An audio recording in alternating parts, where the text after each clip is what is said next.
If you're black, you're 5 times more likely to be stopped by the police. You're more likely to be charged with a criminal offence. That's the United Kingdom he's describing, not the US. And this is Michael Fuller, the most senior black officer ever to have served in the British police, now retired. People of colour are still underrepresented in the British police, and Fuller told us the racism he encountered was often unspoken. They would give me the dirty jobs to do, delivering death messages where relatives had died, searching dead bodies that had been pulled out of the river. Ultimately, I went for promotion and managed to get through some 12 ranks to get to the top of the police service. How difficult is it to tackle racism within an organisation? Well, it's very difficult.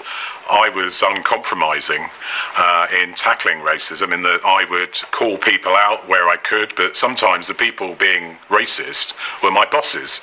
Allegations of police racism cut across borders, but when you compare the US to the UK and Europe, any interaction with the police is much more likely to be deadly in America. The US police shot more than 1,000 people dead last year, compared with 3 in the UK and 0 in Denmark and Switzerland. If you've got a highly weaponised society, you've got the police highly weaponised. It is a disastrous cocktail. British police don't routinely carry guns, and under European human rights law, police are only allowed to use deadly force if it's absolutely necessary. Wait, he didn't do anything! Of course, nobody has all the answers. British police apologised last month to Bianca Williams, a champion track athlete who was handcuffed in front of her partner and son. Williams claims the incident was racially motivated. Police say it was a routine stop and search in a high crime area. No one's going to be hurt. Just get out of the car. You're going to be detained for a search, okay? Overall, though, there's been a push to make police officers better qualified, Michael Fuller told us. In some European countries, police training is in national academies and takes 3 years. In contrast, the US has no national standards, and in many states, training lasts just a few months. Police officers have tremendous power. They have tremendous discretion. And what you want is for the police officers to use that discretion wisely, but in a way that demonstrates that they're non-discriminatory. And I think the better educated they are in these issues, the more likely they are to make good decisions. New tonight, another group is speaking out about its inclusion in a racist cartoon used to train San Diego police, and Team 10 investigator Melissa Messiha broke this story today. And tonight she has the lawsuit and the fresh round of criticism the cartoon has sparked. This story is getting a lot of attention online. The lawsuit said the cartoon was shown to classes full of sergeants and lieutenants. This is a racist cartoon at the center of a lawsuit against the city of San Diego.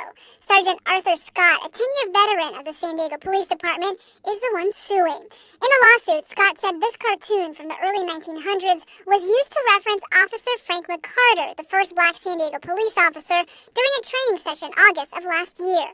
The NAACP said the racist image should be shown in the story so people can see what happened in the training class.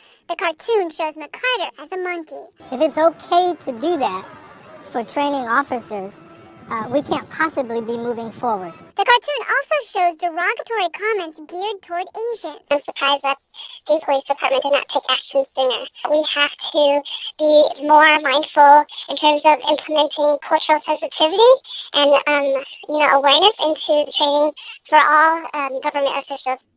The lawsuit says when Scott complained about it, he was transferred out of the Southeastern Division, something he did not want. Scott has spoken out before. The lawsuit said in 2011 he complained about racist images of President Barack Obama in some officers' lockers. A lieutenant said he was being hypersensitive. Obviously, the chiefs here don't particularly appreciate someone's right to speak out against racism. It's not the first time the department was accused of racism. Last year, sources said officers complained because there were, quote, too many black faces on a mural inside San Diego's Southeastern Division station. Implicit bias training, has it worked? No. You don't think it worked? The training itself, the content, was the absolute worst training I've ever had. These are current Mesa, Arizona police officers. They are both white. Enforcing the minority of society that has that blanket opinion about Caucasian males. One of the first videos introduced in that training was reaffirming that you're born a victim if you're a minority. All right, so what do you think the agenda is? Reinforcing that the police are racist, but specifically the white male police are racist. Well, there have been some pretty high-profile incidents here. Robert Johnson getting knocked around. Gabriel Ramirez. Officers squeezed his neck after he was handcuffed. Daniel Shaver on his knees begging for his life in a Mesa hotel room. Caught on video. There is nothing that those officers did that was outside of the training that they had received. There's nothing that those officers did that was outside of the training that they had received. That Robert Johnson video. Is that what you're taught to do? We're taught to handle the situation. Was that handling the situation or was that excessive force? That was handling the situation. Officers involved in the Ramirez and Johnson cases were not charged with crimes. Officer Philip Brailsford was fired and charged with murdering Daniel Shaver, but was acquitted after a 6-week trial. I don't give a you kill a cold blood. I will articulate to fix the problem. A shocking confession caught on tape as a Mississippi police chief brags about killing 13 people in the line of duty, all while using racist slurs. I have shot and killed in the line of duty 13 different people. You shot that 119 times. Okay? I mean, I say 67 kids, so assuming Echo was shot 319 times. But he was hit 119 times by me. Audio obtained by the Mississippi Center for Investigative Reporting through civil rights organization Julian features a recording of Lexington Police Chief Sam Dobbins. The audio was obtained by another officer, Robert Lee Hooker, who called it, quote, appalling, racist, hateful, and detrimental to the welfare of the people. Hooker resigned from the Lexington PD last week, citing a toxic work environment. In late July, the Lexington Board of Aldermen voted to fire Dobbins. An interim police chief has since been appointed. For the latest developments in this case... Make sure to hit that like, make sure to subscribe, make sure to share the channel out. I'm gonna give you the raw, real, factual, actual, no sugarcoats. I don't need the clout, I don't need the attention. I don't want none of that shit. I just want to see y'all motherfuckers grow. Apply the knowledge, knowledge applied how.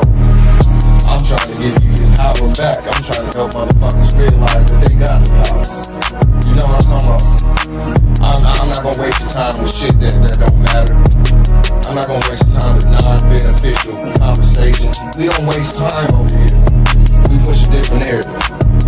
Dig what I'm talking about? We turn zombies back into men and women. We help y'all realize that you are God. You are the God you've been looking for. You got the power. I'm only here to help you remember you got it. I'm not gonna take away, I'm gonna add to. You know what I'm talking about? This man King Oz, the one and only. And don't nobody give you what I give you, how I give it to you. You dig what I'm talking about? Not only do I got the YouTube, but we got Patreon classes cracking. Law, history, how to apply this. This is what we do.